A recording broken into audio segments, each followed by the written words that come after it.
भूर्भुवः स्वः तत्सवितुर्वरेण्यं भर्गो देवस्य धीमहि धियो यो नः प्रचोदयात्।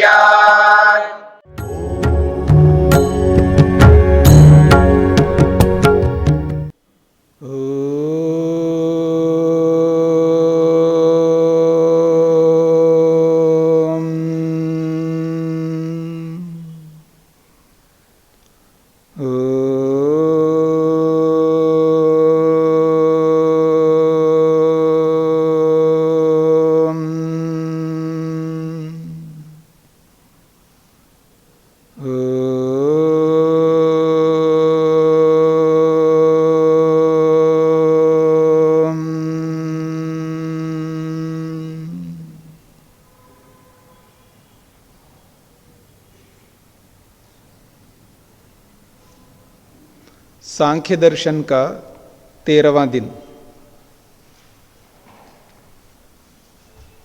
पिछले पाठ में 74वें सूत्र को लेकर के विचार किया। आद्य हेतुता तद्वारा पारंपर्ये अपि अणुवत्।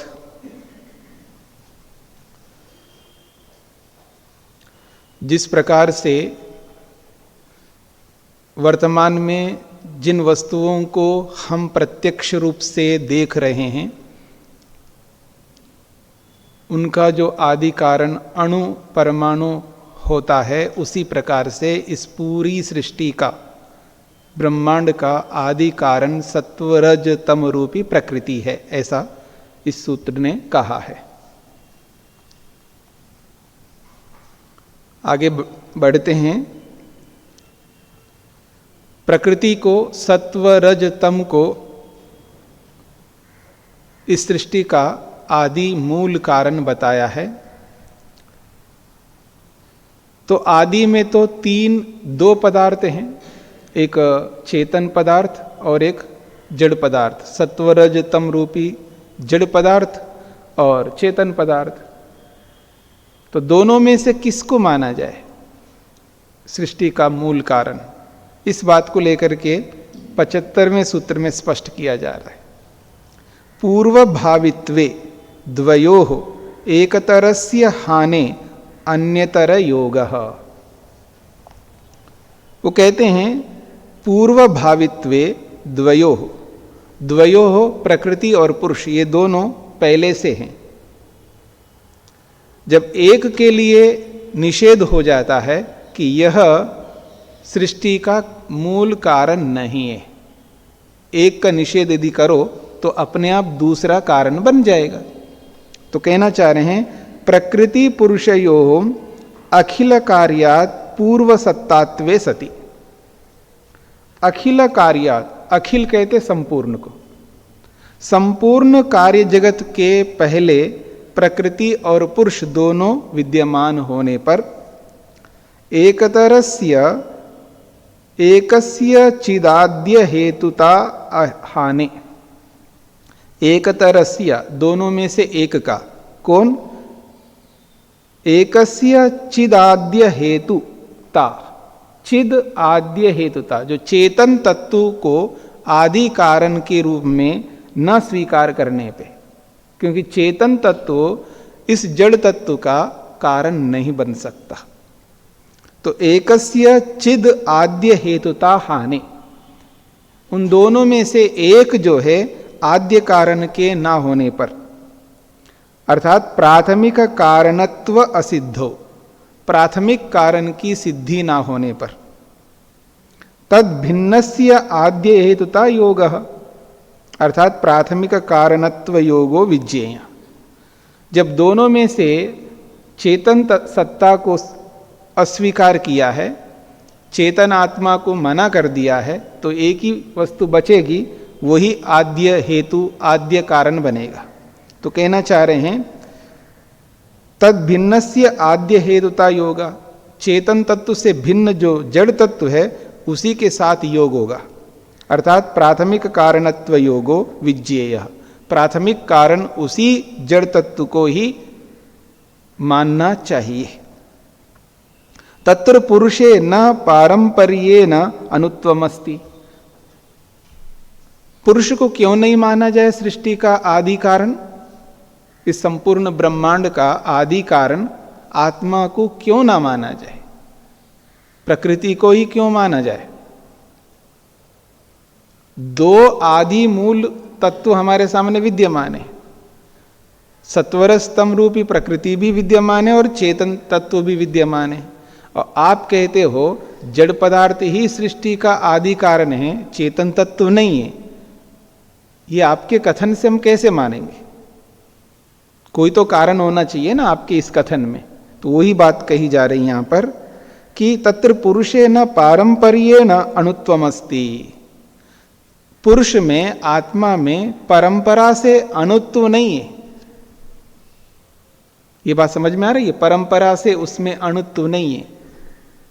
इसका मतलब है एक बहुत मोटे पदार्थ को देख लीजिएगा, उसका कारण आपको मिल जाएगा, फिर उसके कारण मिल जाएंगे, फिर उसके कारण मिल जाएंगे, फिर उसके कारण मिल जाएंगे। एक जगह जा करके आप रुक जाएंगे, ये अंतिम कारण है, ये अणु है। घड़े को ले लीजिएगा, वस्त्र को ले लीजिएगा, किसी भी पदार्थ को देख लीजिएगा जिसको आप देख रहे प्रत्यक्ष।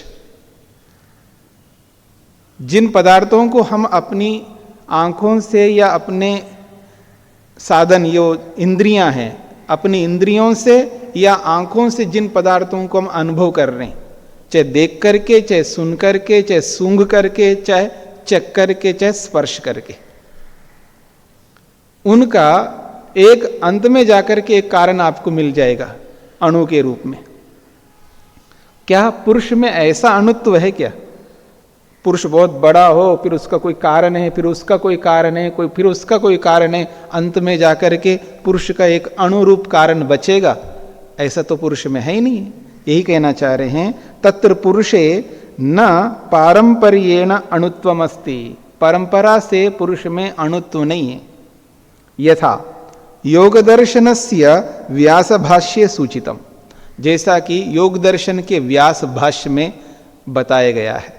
महर्षि वेदव्यास ने जब सृष्टि की उत्पत्ति की प्रक्रिया को बताया, वहां पर उस प्रक्रिया में इससे ये छोटा, इससे ये छोटा, इससे ये छोटा, इससे ये सूक्ष्म, इससे ये सूक्ष्म, इस सूक्ष्मता की परंपरा को बताते हुए सत्व रज तम तक आकर के रुक गए।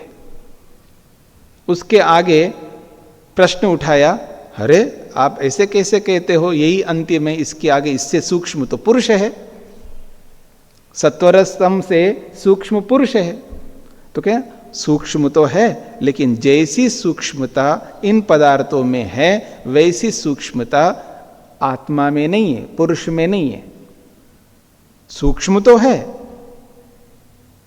पर वो जो सूक्ष्मता है, जिस सूक्ष्मता को लेकर के ये परंपरा चलाई, ऐसी सूक्ष्मता आत्मा में नहीं है। अब ये दो बातों को समझ लेना। सूक्ष्मता दो प्रकार से होती है। एक तो स्थान की दृष्टि से,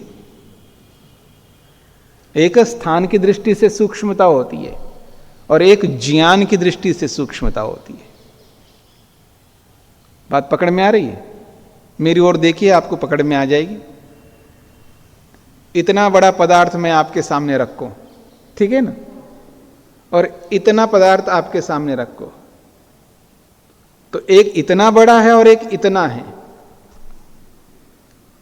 आंवला खा रहे ना आजकल आप लोग, आंवला इतना बड़ा होता है, जो इसका जो छेद है इतना बड़ा होता है। राई भी तो खाते हैं छोंक लगा करके।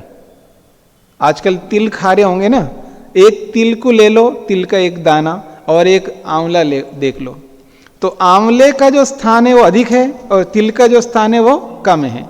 तो सूक्ष्म कौन है, आंवला है या तिल है? किस दृष्टि से आप सूक्ष्म बता रहे हो? स्थान की दृष्टि से। पकड़ में आ रहा है ना? तो जैसे बड़े वस्तु और छोटी वस्तु, बड़े बड़े पदार्थ और छोटे छोटे पदार्थ, इनकी जो स्थूलता और सूक्ष्मता है वो किस दृष्टि से है? स्थान की दृष्टि से है। ये बात स्पष्ट हो गई? पर ऐसी सूक्ष्मता, स्थान की दृष्टि से जो सूक्ष्मता इन जड़ पदार्थों में हम देखते हैं, ऐसी सूक्ष्मता चेतन पदार्थ में नहीं होती है। मेरी बात समझ में आ रही है? आत्मा में ऐसी सूक्ष्मता है ही नहीं है। मतलब सत्वर स्तंभ जो है अधिक स्थान को घेरते हैं और फिर आत्मा कम स्थान को घेरता है, इसलिए इससे वो अधिक सूक्ष्म है, ऐसा नहीं है। वो स्थान की दृष्टि से नहीं है। क्यों?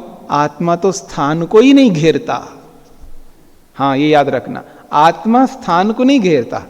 ये एक विचित्र पदार्थ है। आत्मा जो है ना, एक विचित्र पदार्थ है, आसानी से आदमी को समझ में नहीं आता है। पदार्थ भी है, वस्तु भी है, उसकी सत्ता भी है, उसको अनुभव भी हम करते हैं, फिर भी स्थान को नहीं घेरता। उसके अंदर स्थान को घेरने का स्वभाव ही नहीं है। हम क्या करें? तो वो स्थान की दृष्टि से नहीं है सूक्ष्म। तो इसलिए योग दर्शन में बताया है कि वो ज्ञान की दृष्टि से सूक्ष्म है। जैसी सूक्ष्मता महतत्व में सत्वर स्तंभ में है, वैसी सूक्ष्मता आत्मा में नहीं है, फिर भी वो सूक्ष्म है। फिर किस कारण से सूक्ष्म मानेंगे? ज्ञान की दृष्टि से, विवेक की दृष्टि से। सत्वर स्तंभ को या इन स्थूल पदार्थों को समझना आसान है, समझ लेंगे, लेकिन आत्मा को समझना बड़ा कठिन है। उसको समझने के लिए बहुत मेहनत करना पड़ेगा। यह सूक्ष्मता उसकी ज्ञान की दृष्टि से। परमात्मा को समझना और सूक्ष्म है। आत्मा में तो सीमित गुण हैं, इच्छा है, द्वेष है, प्रयत्न है, जो हम देखते हैं, एक दूसरे को पकड़ लेते हैं। हाँ, ये इच्छा कर रहा है, ये द्वेष कर रहा है, ये ऐसा कर रहा है, समझ लेते हैं। लेकिन परमात्मा में तो अनंत गुण है, अनंत। और एक एक ऐसा गुण है जिसको समझना बहुत वक्त लगता है, समय लगता है, आसानी से समझता नहीं आदमी। कोई भी गुण ले लीजिए परमात्मा का, उसको आसानी से नहीं समझता। ईश्वर के आनंद गुण को ले लीजिएगा, समझ पा रहा है क्या? आसानी से समझ लेगा तो आनंद लेता रहेगा। समझ नहीं पा रहा इसलिए आनंद नहीं ले रहा है। ईश्वर न्यायकारी है, समझ ले तो न्याय का पालन कर लेगा, नहीं समझ पा रहे इसलिए तो न्याय का पालन नहीं कर रहा है। ईश्वर सत्य स्वरूप है। ईश्वर के सत्य स्वरूप को समझ लेता तो सत्य बोलने लगता, नहीं समझ पा रहा है इसलिए नहीं बोल पा रहा है। तो सूक्ष्मता ये ज्ञान की दृष्टि से है और एक स्थान की दृष्टि से। तो योग दर्शन में ये बात कही गई है यहां पर कि जिस प्रकार से सूक्ष्मता को लेकर के सत्वर स्तंभ की सूक्ष्मता बताई गई, ऐसी सूक्ष्मता इस आत्मा में नहीं है। हाँ जी, देखिएगा, तत्र पुरुषे न पारंपर्येण अणुत्वम अस्ति। पुरुष में परंपरा से अणुत्व नहीं है। यथा योग दर्शनस्य व्यास भाष्ये सूचितम। जिस प्रकार से योग दर्शन के व्यास भाष्य में व्यास जी के द्वारा लिखा गया जो भाष्य है उसमें बताया गया है क्या? पार्थिवस्य अणोः गंध तन्मात्रम सूक्ष्मो विषय। ये जो पार्थिव पदार्थ है, पृथ्वी तत्व का जो भी एक पदार्थ ले लीजिएगा, उसका जो सूक्ष्म, उस पदार्थ का सूक्ष्म, मान लो जैसे घड़े को लीजिएगा, कपड़े को लीजिएगा, किसी भी पदार्थ को लीजिएगा, वो है पार्थिव, पृथ्वी तत्व का। तो पार्थिवस्य अणोः गंध तन्मात्रम, उस पार्थिव पदार्थ का एक कण वो गंध तन्मात्र है, उसको कहते गंध तन्मात्र। तो इस पार्थिव वस्तु का सूक्ष्म जो होता है वो है गंध तन्मात्र, वो सूक्ष्म है, और पार्थिव पदार्थ स्थूल है। तो पार्थिवस्य अणोः गंध तन्मात्रम सूक्ष्मो विषय। पार्थिव पदार्थ का एक अणु, एक अंश, उसका नाम है गंध तन्मात्र, और वो सूक्ष्म है इस पार्थिव पदार्थ का। आप्यस्य रस तन्मात्रम, और जल का सूक्ष्म कण जो है वो है रस तन्मात्र। तेजसस्य रूप तन्मात्रम, और अग्नि का जो सूक्ष्म कण है वो है रूप तन्मात्र। वायवीयस्य स्पर्श तन्मात्रम, वायु का जो सूक्ष्म कण है वो स्पर्श तन्मात्र है। आकाशस्य शब्द तन्मात्रमिति, और आकाश का जो सूक्ष्म कण है वो शब्द तन्मात्र। क्या कहना चाह रहे हैं? पृथ्वी, जल, अग्नि, वायु, आकाश जो पंचमहाभूत हैं उनका जो कारण है वो कारण क्या है? गंध तन्मात्र, रस तन्मात्र, शब्द तन्मात्र, रूप तन्मात्र, स्पर्श तन्मात्र और शब्द तन्मात्र, ये उसके सूक्ष्म हैं। तेषाम अहंकारा, और इन तन्मात्राओं का सूक्ष्म कौन है? अहंकार है। अस्यापि लिंगमात्रम सूक्ष्म विषय अस्य अहंकारस्य, इस अहंकार का भी सूक्ष्म कौन है? तो कहा लिंगमात्र। कल मैंने बताया था, यानी पिछले पाठ में, महतत्व को लिंग शब्द से योग दर्शन में कहा है। तो कह रहे हैं अस्यापि लिंगमात्रम सूक्ष्मो विषय अस्य अहंकारस्य कारणम लिंगमात्रम, वो लिंग स्वरूप है, उसका नाम दिया है। महतत्व का एक नाम लिंग शब्द से दिया है और वो सूक्ष्म है। लिंगस्य अलिंगम सूक्ष्म विषय, और उस लिंग का भी, महतत्व का भी सूक्ष्म कौन है? अलिंग। प्रकृति का एक नाम दिया अलिंग, वो सूक्ष्म है। न च अलिंगात परम सूक्ष्ममस्ति, अब वहीं पर रोक दिया, वहीं पर ब्रेक लगा दिया। प्रकृति से आगे और कोई सूक्ष्म नहीं है, प्रकृति ही अंतिम सूक्ष्म पदार्थ है। उत्पन्न होने वाले पदार्थों में प्रकृति अंतिम सूक्ष्म है, ये इसका अभिप्राय है। यथा लिंगात परम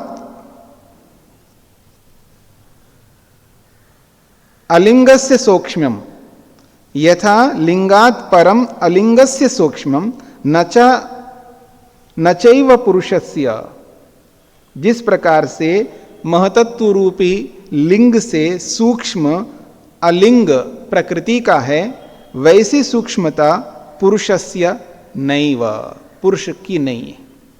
किंतु लिंगस्य अन्वयी कारणम पुरुषो न भवति, क्यों ऐसा नहीं है? क्योंकि पुरुष लिंग का अन्वयी कारण नहीं है। अन्वयी कारण का मतलब होता है कारण हमेशा कार्य में विद्यमान रहता है, इसको कहते हैं अन्वयी कारण। उसके अंदर रहने वाले को अन्वयी कहते हैं। वस्त्र में धागे अन्वित रहती हैं, घड़े में मिट्टी अन्वित रहती है, मकान में सरिये, ईंट, सीमेंट अन्वित रहते हैं, यह है अन्वयी कारण। कार्य पदार्थ अगर कोई है तो उसमें कारण उस कार्य में अन्वित रहेगा, अर्थात उस कार्य में कारण विद्यमान रहेगा। ऐसा कोई कार्य पदार्थ नहीं है। द्रव्य की चर्चा हो रही है, द्रव्यों में ऐसा कोई द्रव्य नहीं है, कार्य के रूप में तो है लेकिन उस कार्य रूपी द्रव्य में कारण विद्यमान ना हो, ऐसा कोई भी कार्य द्रव्य आप नहीं बता सकते। तो कह रहे हैं लिंगस्य अन्वयी कारणम पुरुषो न भवति, क्या इस महतत्व का अन्वयी कारण पुरुष है? यानी महतत्व में कारण रूप में पुरुष विद्यमान रहता है? ऐसा तो है ही नहीं है, तो हम कैसे मानेंगे उसको? अतः प्रधाने सूक्ष्म्यम निरतिशयम व्याख्यातम, इसलिए योग दर्शन में व्यास भाष्यकार कहते हैं अतः, इसलिए प्रधाने सूक्ष्म्यम, प्रकृति, प्रधान शब्द जो है प्रकृति के लिए आया योग दर्शन में, तो प्रधाने अर्थात प्रकृति में ही सूक्ष्म्यम निरतिशयम व्याख्यातम, प्रकृति में ही सूक्ष्मता सर्वाधिक है, उससे अधिक सूक्ष्म और कोई नहीं है, ऐसा व्याख्या की गई है। तस्माद अखिल कार्य जाते प्रकृते आद्य हेतुता प्राथमिक कारणता इति गतम। तस्मात, इसलिए अंत में अखिल कार्य जाते, जो संपूर्ण कार्य जाति है, कार्य जगत है, उस संपूर्ण कार्य जगत का प्रकृति आद्य हेतुता, प्रकृति ही मूल कारण है, प्राथमिक कारण है, ऐसा गतम, ऐसा जान लिया गया है, ऐसा जाना जाता है। सूत्रार्थ लिखिएगा।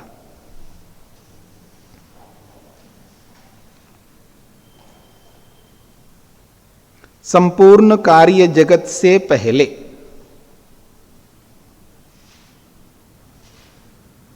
संपूर्ण कार्य जगत से पहले प्रकृति और पुरुष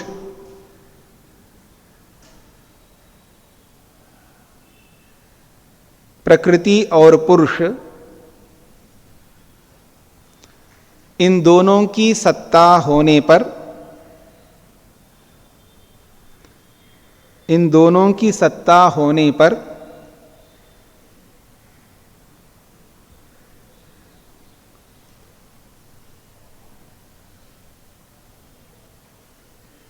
एक पुरुष की उपादान कारणता की असिद्धि होने पर, एक पुरुष की उपादान कारणता की असिद्धि होने पर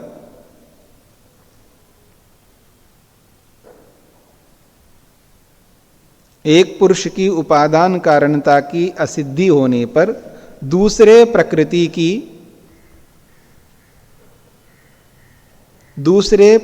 की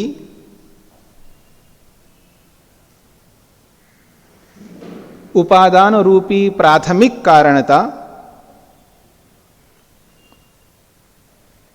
उपादान रूपी प्राथमिक कारणता की सिद्धि होती है।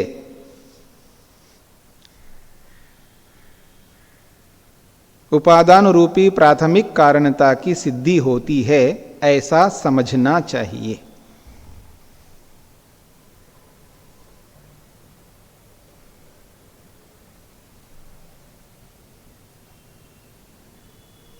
हाँ जी, अब एक प्रश्न किया जा रहा है भूमिका के माध्यम से। प्रकृतेः आद्य हेतुता प्रतिपाद्यते अणुवद इति दृष्टांतेन। आपने प्रकृति को आदि कारण बताया है और दृष्टांत क्या दिया? अणु को, परमाणु को। तो कह रहे हैं परमाणु को जब आप दृष्टांत के रूप में प्रस्तुत किया है प्रकृति को आदि कारण बताने के लिए, क्यों ना इस अणु को ही, परमाणु को ही इस संपूर्ण ब्रह्मांड का कारण ना माना जाए? ये प्रश्न है। तर्हि अणु एव भवतु सर्वस्य जगता आद्य हेतु इति आकांक्षायाम उच्यते। कहते हैं जब आपने अणु का दृष्टांत देकर के प्रकृति को आदि कारण बता रहे हो, तो क्यों ना अणु को, परमाणु को ही इस सृष्टि का आदि कारण माना जाए? ऐसी आकांक्षा को लेकर के आगे सूत्र प्रस्तुत किया जा रहा है। तो उसका निषेध किया जा रहा है अगले सूत्र से। भूमिका में प्रश्न के रूप में रखा है और सूत्र को उत्तर के रूप में रखा है। परिच्छिन्नत्वात् न सर्वोपादानम, निषेध कर दिया है। अणु जो है, परमाणु संपूर्ण जगत का आदि कारण नहीं हो सकता। क्यों? परिच्छिन्नत्वात्, वो परिच्छिन्न होने से। परिच्छिन्न कहते हैं एक देशी को। अणोः परिच्छिन्नत्वात् एकदेशित्वात्, स्पष्ट कर दिया भाष्यकार ने। अणु जो है, परमाणु कैसा है? तो कहते हैं परिच्छिन्न है। परिच्छिन्न कहते हैं एक देशी को। और परिच्छिन्न में जो धातु है वो छिद धातु है। छिदिर छेदने, छेदन करने का, फूटने को, फाड़ने को कहते हैं छिद धातु से। तो परिच्छिन्न जो वस्तु है वो एकदेशी होता है। तो एकदेशी होने के कारण से वो कारण नहीं बन सकता। सर्वस्य जगतः उपादानम न भवितुम हर्रति, संपूर्ण जगत का वो उपादान कारण नहीं हो सकता। एक अणु, एक ही अणु कैसे संपूर्ण ब्रह्मांड का कारण बन पाएगा? एकैकस्य घटादिकस्य वस्तुना पार्थिवादिकस्य पदार्थस्य वा तत्तद अणु स्यात् उपादानम कारणम। हाँ, ये तो हो सकता है।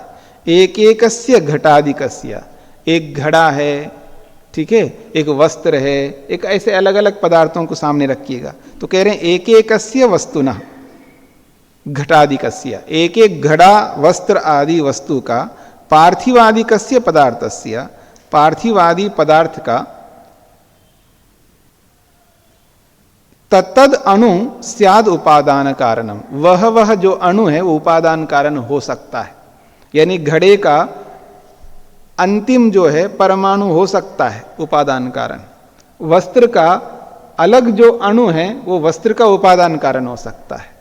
ऐसे अलग अलग वस्तु का एक एक अलग अलग अणु उपादान कारण तो हो सकता है, लेकिन एक ही अणु पूरे जगत का उपादान कारण कैसे बन पाएगा, ये इसका कथन है। न सर्वेषां वस्तूनां पार्थिवाप्य तेजस वायव्य आकाशीयानां पदार्थानां अणु एक सर्वोपादानं भवति। उसी बात को स्पष्ट कर दिया है उन्होंने कि सर्वेषां वस्तूनां, सभी पदार्थों का, कौन है वो सभी पदार्थ, तो गिनाया है पार्थिव, पार्थिव पदार्थ है पृथ्वी तत्व से बना हुआ, आप्य जल तत्व से बना हुआ, तेजस अग्नि तत्व से, वायव्य वायु तत्व से, आकाशीय आकाश तत्व से, जो जो पदार्थ बने हैं उन पदार्थों का एक अणु सर्वोपादान न भवति, सभी का उपादान कारण नहीं बन सकता। किंतु प्रत्येकस्य पृथक पृथक पदार्थस्य पृथक पृथक एव अणु उपादानम भवितुमर्हेत सर्वोपादानम न। वो कहते हैं ये तो हो सकता है एक एक पदार्थ का, पृथक पृथक पदार्थ का एक एक अणु मूल उपादान कारण हो सकता है, ना कि सभी पदार्थों का एक अणु उपादान कारण हो सकता। इसलिए सर्वोपादानम न, सभी का उपादान कारण वो नहीं बन सकता। तस्मात् प्रकृति एव सर्वोपादानम तस्या एव सर्वोपादानत्वाद आद्य हेतुता संभवः। कहते हैं तस्मात्, इसलिए प्रकृति ही सबका उपादान कारण है, उसी प्रकृति का सभी पदार्थों का उपादान के रूप में आदि कारण स्वीकार किया जा सकता है। सत्वरस्तम रूपी प्रकृति को ही संपूर्ण जगत का उपादान कारण के रूप में, आदि कारण के रूप में स्वीकार किया जा सकता है। सूत्रार्थ,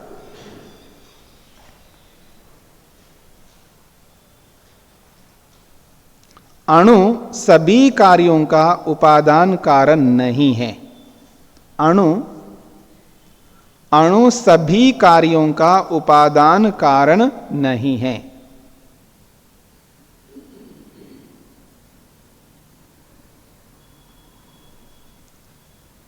क्योंकि एक देशी होने से।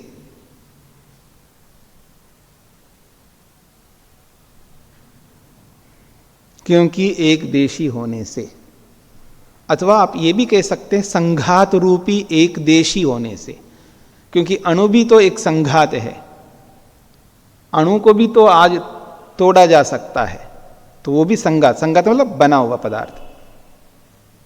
अनेक अवयवों को मिला करके जो बनाया जाता है उसको संघात कहते हैं, या परिणामी कह सकते हैं आप, क्योंकि परिणामी प्रत्येक पदार्थ जो है अनेक अवयवों से बना हुआ होता है।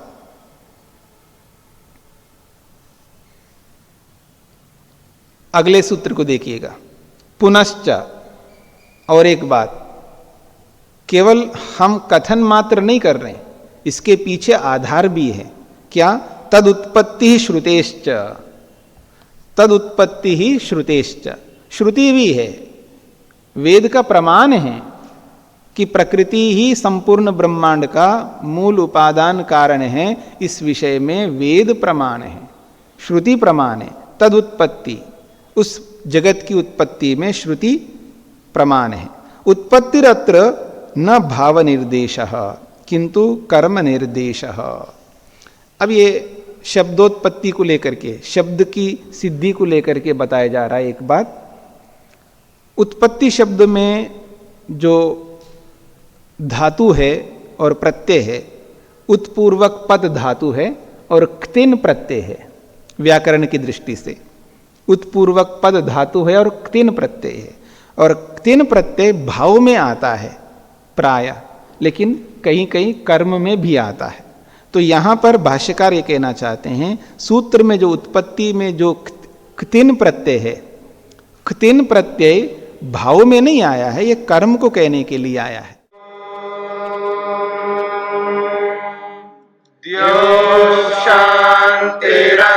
शांतिरंतरिक्षम शांति पृथ्वी शांतिरापः शांतिरोषधयः शांतिः वनस्पतयः शांतिर्विश्वे देवाः शांतिर्ब्रह्म शांति सर्वं शांति शांतिरेव शांति क्षमा शांतिरेधि। ओम शांति शांति शांति।